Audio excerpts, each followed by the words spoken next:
Now, the greatest radio shows of all time. Suspense. The Shadow Node. Washington calling David Harding, Counter-Spy. Classic radio theater. The Great Gildersleeve. Fibber McGee and Molly. Dragnet. Gunsmoke. The Lone Ranger. Now, step back into a time machine with your host, Wyatt Cox. Good evening, friends of the Inner Sanctum.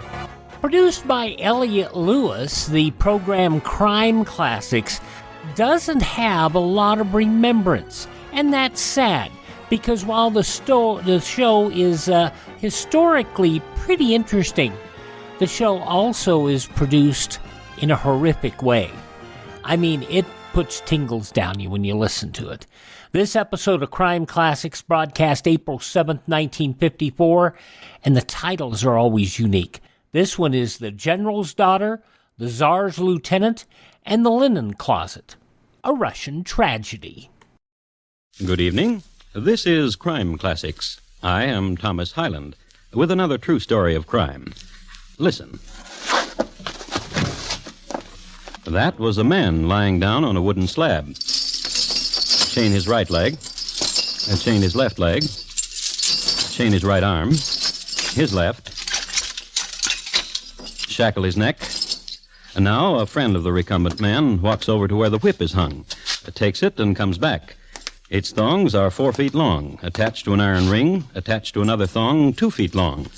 These last thongs being dipped in milk and dried in the sun to harden them. Now the whipper gestures to his lieutenant that he is ready, and the lieutenant gives a command. Whip!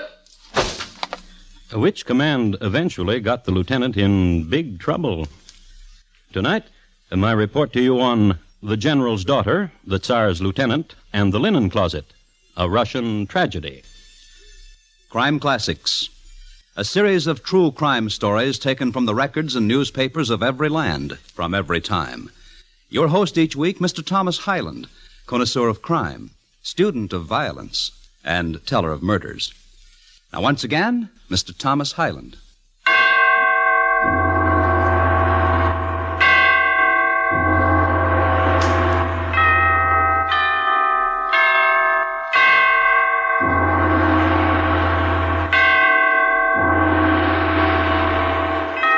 Catherine the Great had just died, and the great bells of St. Petersburg tolled their requiem. Tolled again the ascension to the throne of Paul I. Paul, as you know, was a trial to the Russian people, and what with him and the awful stretches of the steppes, many songs were written about death and broken hearts and treachery in the home. Vodka, first condemned as an opiate of the people, came into its own during Paul's reign. Too, Russian troops had taken their first defeats in the Alps, and returning to St. Petersburg, told of giants 8 feet tall. Closer to 9 feet. Or closer to 9 feet, according to Lieutenant Fyodor Romayev, as he told it to the general and his daughter. And standing like eagles on the crags of the Alps. Does such talking bring flutters to you, daughter? Do you wish him to desist? Oh, no. Vanyanka Alexandrovna Chermayev, I do not wish to offend Fyodor you. Petrovich Romayev, please continue. The bravery of yourself and your men who died all about you brings all at once gladness and sadness to me. Almost 9 feet tall, struck terror in the hearts of all of us. Even you, Fyodor Petrovich? I do not like to say. Then I will say it. Since I was friend to your father, Grigor Stepanovich Romayev, general of the Russians, I know there could be no fear in you, his son. I thank you, my general. That I could have stood at your side. But I am too old. Too old. Oh, Father, do not say. Too old. Old. The old vines wither and know not springtime, nor grapes. I kiss you, Father. And now see, it is past your bedtime. True. Then go. Go. Fyodor Petrovich, I fly into your arms. Oh, the ecstasy that you've come back. Vanyanka, Yablushka, little apple. How the memory of you warmed me where there was ice and mountains. I kiss your dear lips. Yet Yet what? I am a defeated soldier. No. Not to you, Vanyanka? There is victory yet, Fyodor. No less in the Alps than here. Go to my father. Ask him for my hand in marriage. Dare I? Does the thought of it frighten you? To face my father and ask him for me? You are his only joy, his only child. And you are frightened.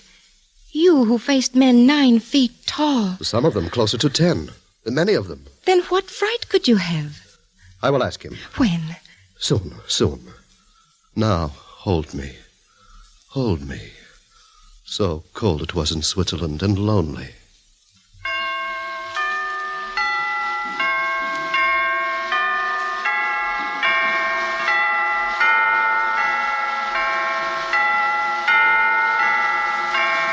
Theodore was back home, and back home he had it pretty good. Because he was the son of General Chermayov's best, though dead, comrade-at-arms, the youth was given an apartment in the general's palace, which eventually led to more than a nodding acquaintance with the general's wine cellar, the general's library, and the general's daughter, Vanyinka. A few words about Vanyinka. She was beautiful, great black eyes, straight nose, lips that drew back slightly at their corners in sympathy with a disdainful expression on her face. Her manner was proud and unapproachable, goddess-like. Yet all was not caviar and sour cream, as the saying went. Fyodor. Yes, little apple? When will you ask my father for my hand? Kiss me. No.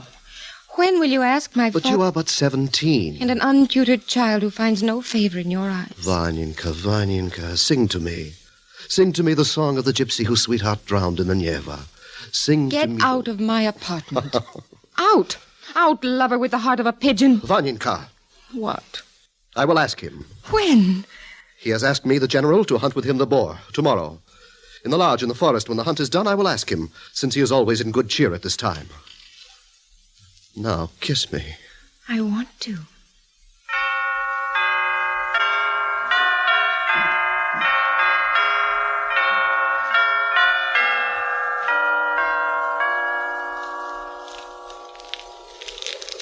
So rest, Chadova, rest, beautiful beast, child of the wolf and child of the dog.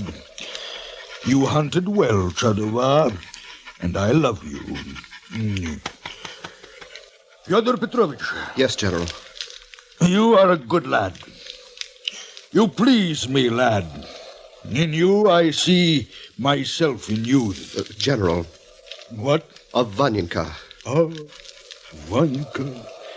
Vanyinka, my ruby, my delight. I wish to marry her. You wish to marry her? Exactly. My soul longs for her. Alas. Alas? Too late. Too late. But 2 days ago... What? I gave her hand to Vasily Vasilovich, favorite of the Tsar. In 6 months, when Vanyinka is 18, she will marry Vasily Vasilovich. That is terrible. Your heart is broken. Alas. You think of the Neva? Yes. Too late. Too late.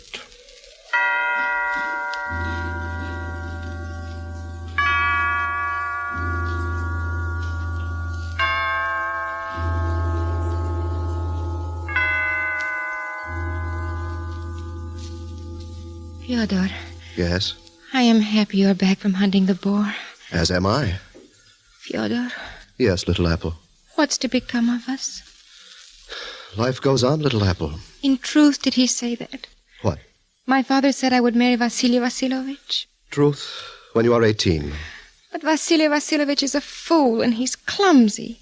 He falls down at such inappropriate times. Often one is in the middle of a sentence to him. But yet your father promised you to him. What is to become of us? I will remain at the palace until your wedding. Promise me, oh, promise. I promise.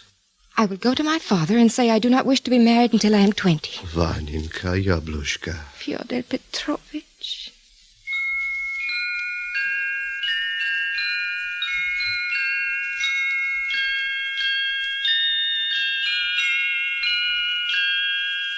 And then, the next day, a small thing happened.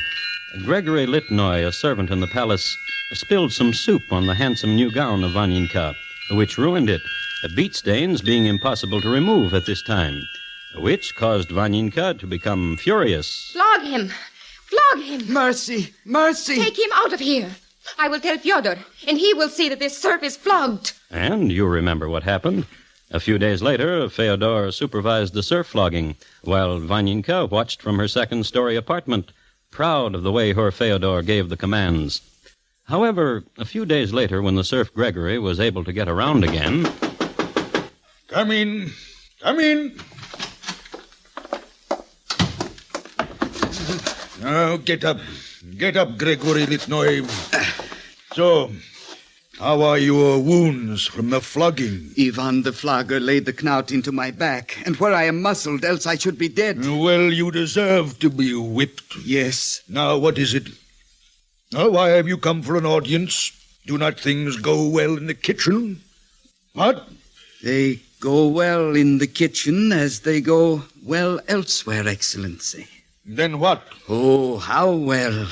What are you talking about? Down the corridor where your daughter's apartment is, they go best of all. She and Fyodor Petrovich... Swine! What foul words? No, listen. Yes, I'll listen, and then, hound of a man, I'll skin you alive. If my words are false, lay the knout against me till it takes away all the skin, but only listen. Speak, then. Even now, Excellency, Vanyinka and the lieutenant, lovers, that sing to each other, while Anushka, the maidservant, pours them wine and prepares all manner of things. No lashes, Excellency. Do not whip me till you have seen with your own eyes. Yes, I will see. And I will tell you this. If it is true what you say, and if Fyodor Petrovich is in the apartment of Vanyinka... You will flog her? Till her death. And him? Till his death. I open the door for you, Excellency. The whip the general was carrying was of boar hide and covered with brass studs. It had been his favorite since his days at the academy, when he was given to stopping serfs in the street and making of them living examples of his skill with the whip. Now he was on his way to visit his daughter.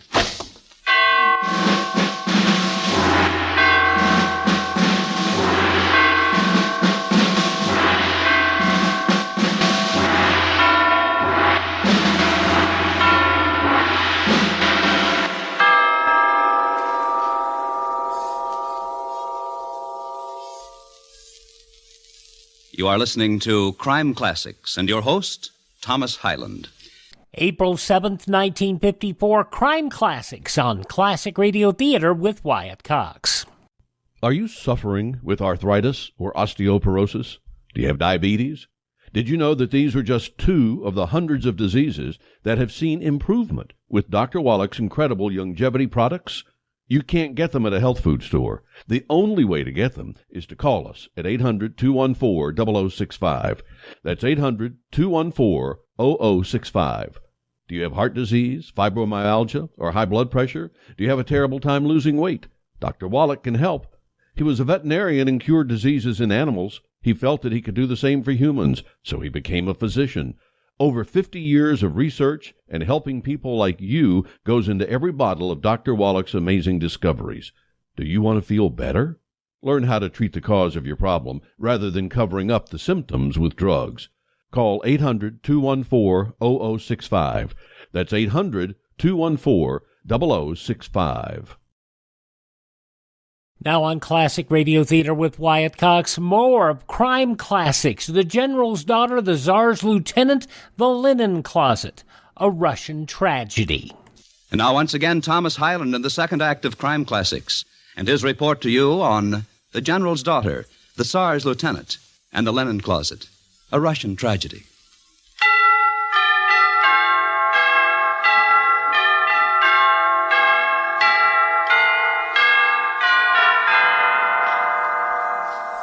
St. Petersburg in the first year of the 19th century. A young city then, less than 100 years old. Created and built by Peter the Great, it boasted fine cathedrals and canals, and a headsman's chopping block second to none. It was in this city, in this era, you'll remember, which gave to the Russian court the Savarov sisters, Anna and Fanya, who confounded and delighted and who sent to an early grave the false Dmitri.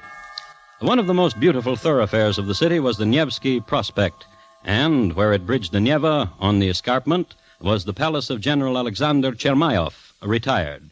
At the moment, he was on his way to flog his daughter to death, and her lover, too, which young people were even now at byplay. My turn now. Anushka!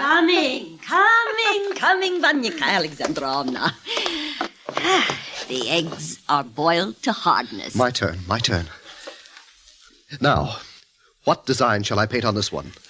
Cherubims and doves. Good. Oh, good. Vanika? Your papa, Fyodor Petrovich. If he finds me here. Vanika Alexandrovna. Yes, Papa. Open the door. A moment, Papa. Open the door. Quickly, Fyodor, in the linen closet. Yes. Get in. Now lie down. Anushka, get linen. Put linen on top. Cover him.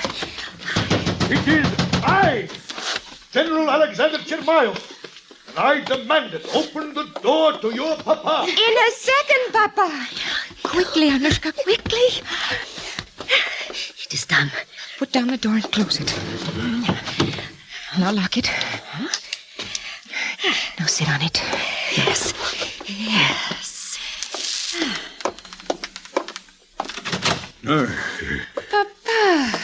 Papa, come in. What delight to see you at this time of day. Where is he? Where is who, Papa? Where is who, Anushka? I do not know. Nor do I. Whom do you wish, Papa? Fyodor Petrovich Romayov. Fyodor Petrovich Romayov. The scoundrel, the black-hearted one who comes here to your room. To my room? Look about you and see if he is here. And if he is, do you see this whip? If he is in this room, I should expect the whip, Papa. Well said. Well spoken, daughter. Then I have your honor that he is not here. You have my honor. And yours, Anushka Olga Lopatkin? Oh, yes. Why are you sitting on the linen closet? Why, it is where she sits when she assists me to paint eggs. And this you have been doing? All afternoon. Ooh, such marvels you have painted. It has been years since I have done such a youthful pleasure. Daughter, if now I joined you at this sport... Oh, I want you to.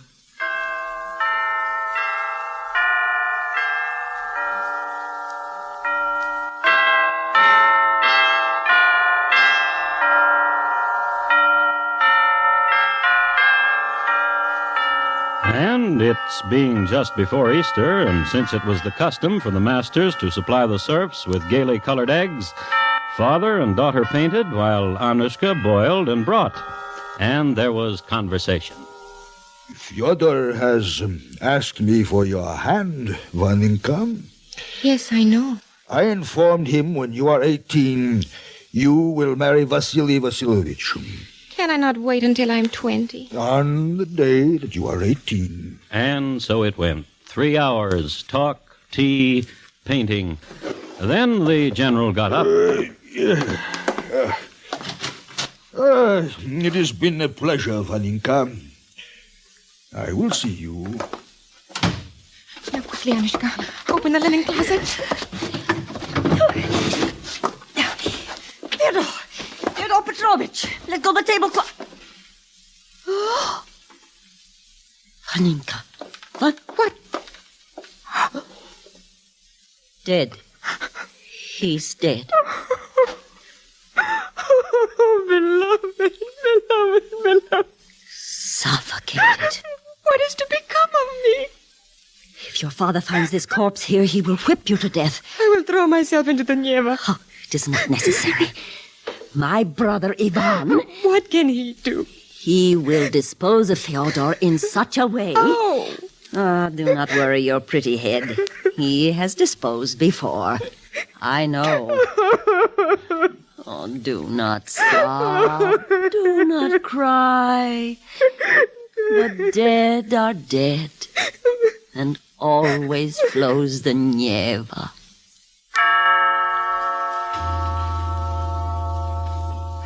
I must tell you that Ivan, the brother of Anushka, is the same Ivan who flogged Gregory.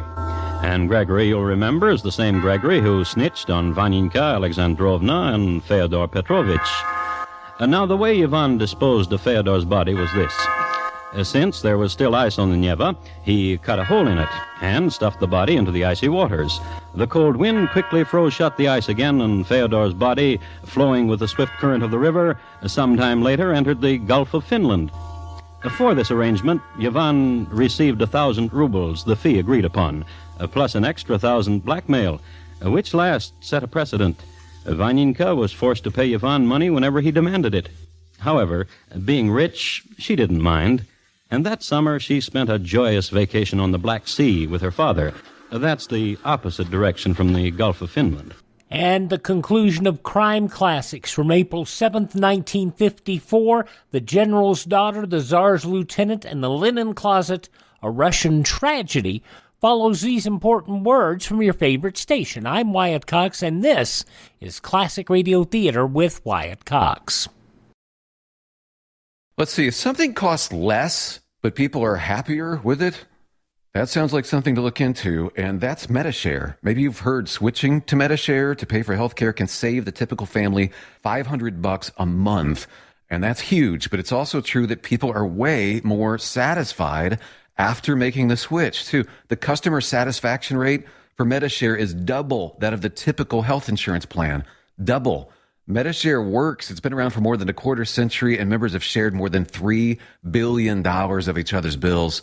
People love having telehealth and a huge nationwide PPO network. So, yeah, you can save a ton and like it better. Imagine being happy with how you're taking care of your health care. So if you're self-employed or part of the gig economy, or you just want a plan you're happy with, you can call right now and get a price within 2 minutes. A very, very smart use of 2 minutes. Here's the number you need. 833-34-BIBLE. That's 833-34-BIBLE. 833-34-BIBLE. I've had to live around smokers all my life, and I don't smoke. And so it always bothered me. And it was something I got used to, but I don't have to get used to it anymore, because in my home, I now have an Eden Pure Thunderstorm air purifier. It uses Oxy technology. It destroys viruses, odors, mold, and more. And people all over the nation say these work. I didn't know it was going to work, but it does. The best part about these air purifiers is they have no filters to replace, and they don't take up counter space. You just plug the whole filter into the wall, and it works. Now, I'm going to tell you how you can save a bunch of money on an Eden Pure Thunderstorm 3-pack. Whole home protection, 3 units under $200. Go to EdenPureDeals.com. That's EdenPureDeals.com. Use my promo code CLASSIC3. You'll save $200, and shipping is free.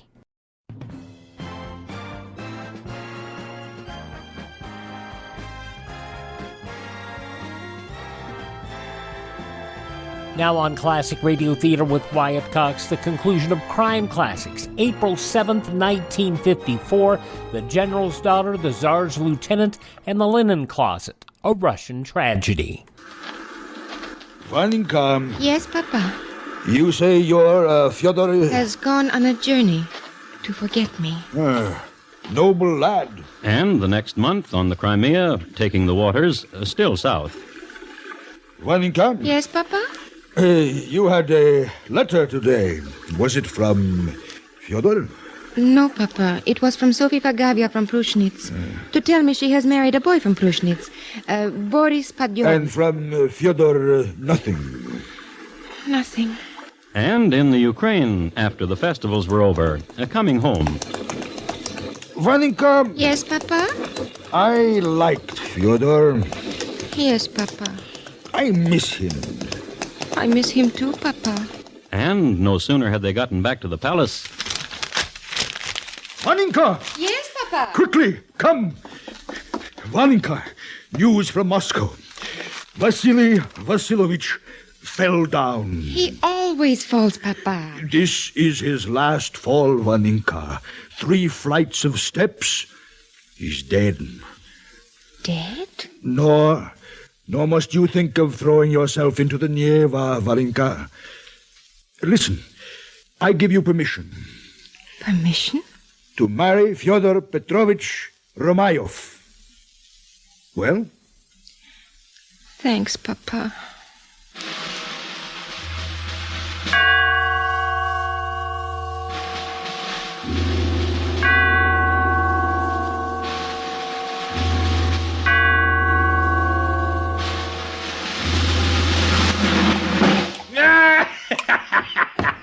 Vodka is the best way to eat potatoes, and this inn serves the best potatoes. Agreed? Agreed.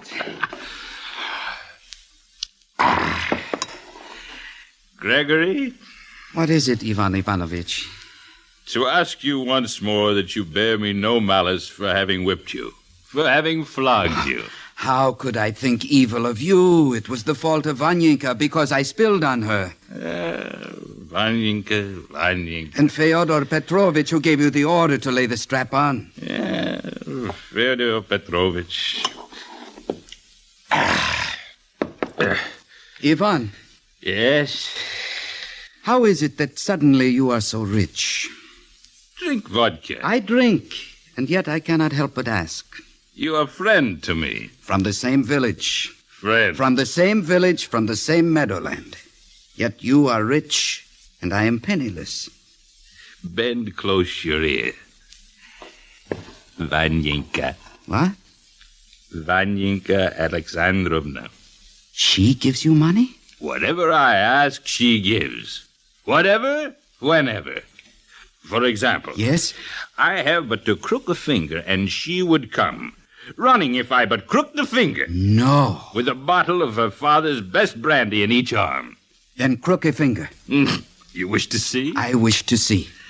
Waiter! Waiter, come here. Here are 10 rubles. Go to the Chermayev Palace and ask of Vanyinka. Tell her you are of me, and that I wish her here. At once. With brandy. Her papa's brandy. At once!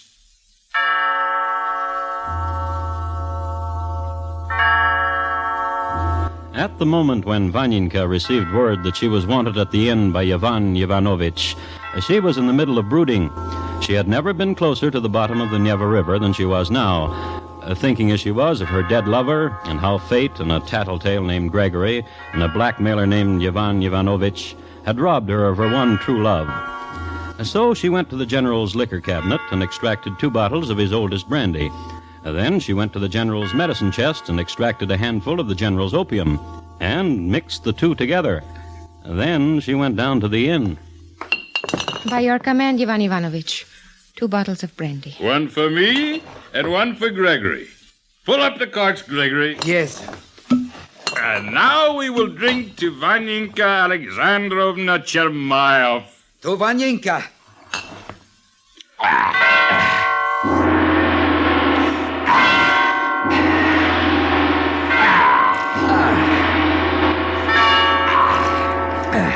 They drank, and they drank, and Vanyinka watched. Then they passed into the land of poppy dreams, and Vanyinka watched. Everyone else went home, until all who were left in the inn were a dozing proprietor and the 2 dreamers, Ivan and Gregory, and Vanyinka, who stopped watching, who went over to the fireplace and took a burning brand and set fire to the place. The inn burned well, and everything that was in it. Then Vanyinka took a walk. And so it is done, lover. Fyodor Petrovich, you are now avenged. Those who caused your death are dead now. So sleep, Fyodor Petrovich, sleep. And soon, who knows, I will be in your arms again. Gently, gently flows the Neva. Neva, mother of rivers, where do you go? Soft the silver light on your kindly bosom. Mother of rivers, take me, hold me.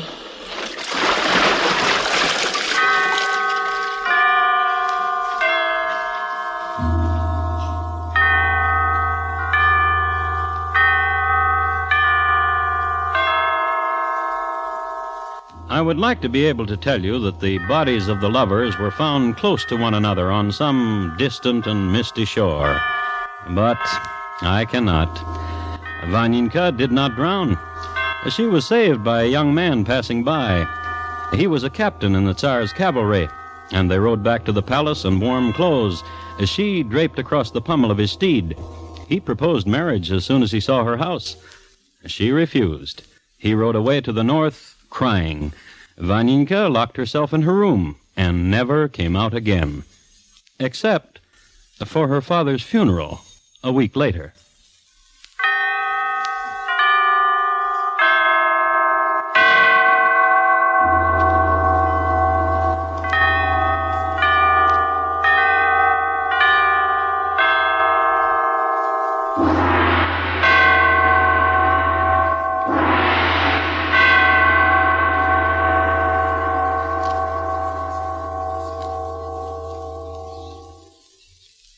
Tonight's Russian tragedy was adapted from translations of the original court reports and newspaper accounts by Morton Fine and David Friedkin.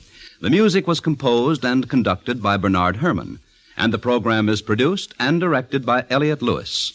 Thomas Hyland is portrayed on radio by Lou Merrill. In tonight's story, Lillian Baeff was heard as Vanyinka, John Daner as the General, and Hy Averback as Feodor. Featured in the cast were Vic Perrin, Barney Phillips, and Irene Tedrow. Bob Lamont speaking. Elliott Lewis could produce some unusual shows. Suspense and this. Crime Classics, April 7th, 1954. Actually, he did produce some nice shows, including one he did with his wife, Kathy Lewis, Elliott and Kathy Lewis on stage. Crime Classics, April 7th, 1954 on Classic Radio Theater with Wyatt Cox. Are you in bad pain? You know what I mean. Your knees hurt, your shoulder hurts, your elbow and back are constantly killing you. And I'm sure you've tried every pain pill or cream available at the drugstore. Am I right? Well, here's something you haven't tried. Pain Magic. Pain Magic is not available at any drugstore. The only place you can get it is by calling the special toll-free number I'm about to give you. And to make things even better, call right now and find out about our buy one, get one free offer. We're so confident it'll work for you that we offer a free bottle with your purchase. No prescription required. Call now to learn how you can get Pain Magic and get rid of your pain. Remember, your results may vary. 800-492-8164. 800-492-8164. 800-492-8164. That's 800-492-8164. Now on Classic Radio Theater with Wyatt Cox, we go to Pine Ridge, Arkansas, in an episode of Lum-n-Abner, April 7th, 1953. And now let's see what's going on down in Pine Ridge. Hello there, this is Dick Huddleston. Well, Squire Skimp came up with a solution for Lum's pretended broke leg. He's having a Hindu bone healer come to Pine Ridge and publicly heal Lum's leg, which will enable old Lum to throw his bandages and crutches away. Of course, what Lum don't know is that Squire Hindu's prince is just as fake as Lum's broke leg. Abner's over at the Jot 'em Down store now telling Grandpap his fears about the prince. Yes, sir, Grandpap, he's a real, genuine imitation Hindu prince. Royalty. Oh, sassy Fred. Well, Sassy Fred. He is, Donnie. No royalties would come clean to Pine Ridge just to splice old Lum's pigeon-toed leg back together. Well, he ain't doing it for nothing. It's costing Lum $300. $300? Yes, sir. Well, for that kind of money, he'd have to be a royalty. Well, he is one, that's what I'm telling you. I told us I just can't hardly wait till he gets here so I can see him eat a batch of broke glass. Eat broke glass? Why, sure, them Hindus can do all that stuff. Walk on hot coals, lay around on boards full of nails, all that. Well, I have heard about that. Must be some trick to it, though. No, they do it. Well, you saw 'em at carnivals, ain't you? Falling swords and eating fire and all that. Yeah, but that ain't like walking on a bunch of hot coals or eating a plate of broke glass. I don't believe none of that fabbing-legged junk. Well, now, it's true. Lum showed me a picture in a magazine of one of them fellers. You oughta saw him. Outlandishest one human I ever seen. Never had hardly no clothes on at all. Just part of a sheet wrapped around him, and Maybe he just got out of bed. he might have had his head all wrapped up in a bandage, laying on a board full of nails. Yeah, I saw pictures like that. Don't know why he had his head bandaged up. That ain't where the spikes was sticking. Well, them ain't bandages, Abner. That's his hat. His hat? Why, sure, it's a turbine, I believe they call it. Thought you said it was a hat. It is. A turbine is a Hindu hat, I think. Lord me, I never knowed you could talk Hindu. Well, I never neither till just now. Another one of my hidden talents, I reckon. I done pretty good, didn't I? Oh, sure. Well, maybe you and the prince can sit down and have a nice talk with one another. Yeah, we could, all right. Leastways you could if you stick to the subject of hats. Yeah, we'll just talk about turbines. Good idea. Where's this prince at, anyway? Might run over and have a long chat with him. Well, I don't believe he's in town yet. Subject on hats. Yeah, well, the last time I talked to Lum, he weren't here yet, Grandpap. Well, whereabouts is he going to stay at when he does get here? I don't know. Ain't hear nobody say. More like, let's stay over that, now, wait a minute. Doggers, where would a Hindu prince stay in this town?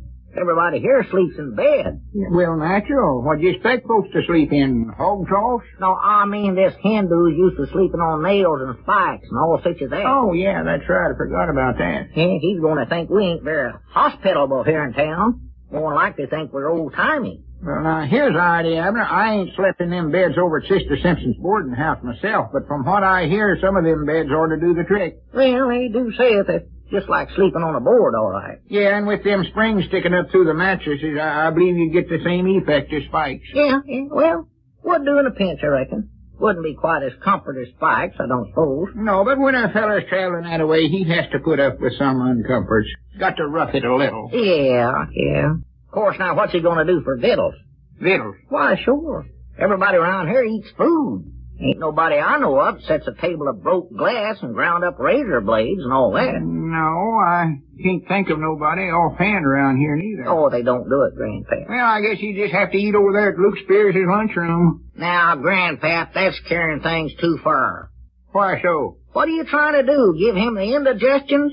Don't forget, he's a prince. We want to make a good impress on him. Abner, let's also not forget that Luke is my nephew, by our own flesh and blood.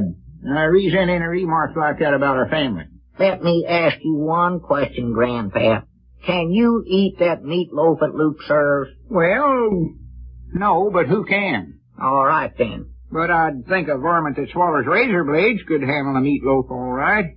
Wouldn't have as much flavor, I admit that. Of course, I know what a body could do, though. Just pass a victuals around everybody but him and then give him an empty plate. Empty plate? Yeah. What are you trying to do, starve him to death? No, let him eat the plate. Oh, yeah. Sure. That's more likely the part he'd like the best. Let him eat the plate, cup and saucer, all of Yes, that's all the problem. Oh, I'd love to see him do some of that pigeon-toed junk the worst way. Me too. I'm just dying of the curiosity. Hey, do you reckon maybe we can get him to put on a demonstrate again he gets done healing up Lum's pigeon-toed leg? I don't know. I hope so. Ain't no one thing I'd rather see than to see... wait a minute. Here comes old Lum hobbling up out there. We'll just ask him about it. Yeah. Oh, howdy, Lum. Doggos, I'm glad you're here, Lum. It's something we want to ask you. Well, don't rush me. I gotta rest for a minute. Granny, Lum. War to a frazzle. War to a frazzle. Yeah, well, here, sit down. Let me help you with them crutches. Here, get into them. Granny, them things are hard to get around on. Where you been all morning? Oh, I've been over at the lodge hall. Squire called me and asked if I'd make the arrangements to put on the healing demonstrate over there. He couldn't do it 'cause he had to go meet the prince. Doggos, is the prince here already? No, I don't know. I ain't here yet. Oh, I can't hardly wait. Ask him about the glass chomping and all that, Abner. Oh, yeah. Say, Lum, reckon we could get the prince to put on a demonstrate of that other junk? What other junk? Oh, you know, walking on hot coals and all that. Oh, well, I don't know. You'll have to ask Squire. The prince is his friend, not mine. All I know is I wish he'd get here and get this over with. Doggos, Lum, you don't act very happy for a feller's going to get his broke leg mended up. Oh, I'm happy enough about that, all right, but don't forget it's cost me $300. Every dead blame cent I've got in the world. Yeah, well, that is high, I'll admit. Especially when he don't actually have to do no healing on you. Abner, watch out what you say in front of Granddad. He don't know my leg ain't actual broke. Oh, well, he don't hear nothing anybody else says anyway. What'd you say, Abner? Oh, nothing, Grandpap. Sounded like you said I never heard nothing nobody else ever said. Oh, no. I just said, Doggos, wait a minute. There comes Squire Skin. Now we can ask him about the demonstrate, Grandpap. What makes you think I never hear what Yes, anybody skip else it, says? Grandpap. Well, howdy, Squire. Come in. We want to ask you something. Yeah, come on back, Squire. Well, good afternoon, gentlemen. Good afternoon. I got the lodge hall for us, like you told me, Squire. But we're going to have to hire somebody to clean it up afterwards, or do it ourselves once. Yeah, well, that's a minor matter, Lum. There's a couple other matters that are more important than that. Well, there's another thing I want to take up, too. I want to get this dead blame healing over with as quick as we can. Well, I think that's a good idea, Lum. We don't want to take up any more of the prince's time than is necessary. And, two, we want to be sure and get this done before any insurance doctor shows up. Yeah. We've got to have a reasonable excuse for your leg being mended so soon after it was busted. Otherwise, the doctor's going to be mighty suspicious. Squire, better not discuss that in front of certain parties. No, what's that? Yes, I understand. You talking about me again, Lum? No, of course not, Granddad. Something peculiar going on around here. Say, Squire, what we want to ask is, can we get the prince to put on an extra demonstrate? You know, walk on hot coals and all that. Swaller broke glass and set on nails. No, you mustn't do that now. We mustn't tax the prince's powers like that, no. Well, he can do all that stuff, can he? Oh, yes, of course, but, you see, a job like healing a broken leg, that takes a lot out of a Hindu. Yeah, but he don't actually have to do no healing on love. Abner, hush up. Huh? We won't ask the prince to do none of that other junk. Just get my leg fixed up and let it go at that. Yes, sir, we can't ask the great man to do any more than that, especially in consideration of the low fee that he's getting. Low fee? $300? Well, Lum, it's low for a man of his wealth. Of course, now, it just occurred to me that there is a way to raise the ante a little bit there. We might nick the public charge the public 25 cents a head to see him demonstrate on you. No, we don't do no such a thing, Squire. If he ain't satisfied with the 300, we'll just call the whole thing off right here and now. Lum, you can't do that. And I think you realize why. Yeah, I know, but you said yourself we'll need some extra money to hire somebody to clean up the lodge hall and put the chairs away and all that. I'll do that myself. We ain't charging nobody to see this. Yeah, all right. Don't get all head up about it. We've got other problems to figure out now anyway. And the first one is we need a place for the prince to stay. Yeah, when's he going to get here, Squire? Well, he's already here, over at my office. He is? Yes, I didn't tell you. That's where I went this morning. I met him at the county seat. Oh, yeah, that's right. Doggies, we ought to have a parade for him when he come to town. Why, sure. This ain't no way for a prince to sneak into town. Ought to tore up paper and throwed it up in the air and let it fall down on him. Give him a police escort. No, that's one thing the prince has a horror of, the police. That is, police escort, Very sensitive man, the prince. Well, we could have the constable walk around town. No, just forget that idea altogether. What's the big problem of where he's going to stay at? Can he stay at your place, Squire? No, Mrs. Skimp won't let him in the house. Mrs. Skimp feels that our humble abode is not grand enough for an illustrious member of the royalty like the prince. Oh, I see. And I checked with Sister Simpson, and she hasn't got a single vacant room at the boarding house.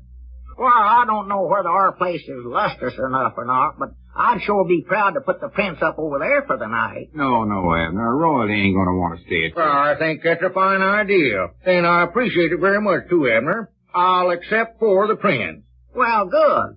I'll go over and tell him right now he's all fixed up. Lum, you better come with me, too. I think we better have a little rehearsal before the performance tomorrow. Yeah, all right. Yeah, I want to meet the prince anyway. Why, of course. I'll be back after a while, Abner. Hey, wait a minute, Lum. You forgot your crutches. Huh? Oh, yeah. Well, hand them to me, Abner. Yeah, all right. Here you go. Kick 'em. Yeah, thanks. Hurry up, Lum. I'm hurrying as fast as I can with these dud blame things. I told you, Grandpap, I done it. Done what? Don't you see it? They won't let the prince put on a demonstrate the lodge hall while we'll have him put one on for me and you over at my place. Huh? You come over there to supper tonight, too. We'll put pin cushions on his chair and serve him a bowl of ground glass and get a box of hot coals for him to stand in. I don't know what all. Jimmy, now you're cooking, Abner. Oh, no, I tell you, Grandpap, this'll be a night we won't forget for a long time. Nor the prince neither. Oh, you gotta love that. Lum-n-Abner, April 7th, 1953 on Classic Radio Theater with Wyatt Cox. Visit my webpage, classicradio.stream. You can stream our shows on demand, learn more about classic radio collecting.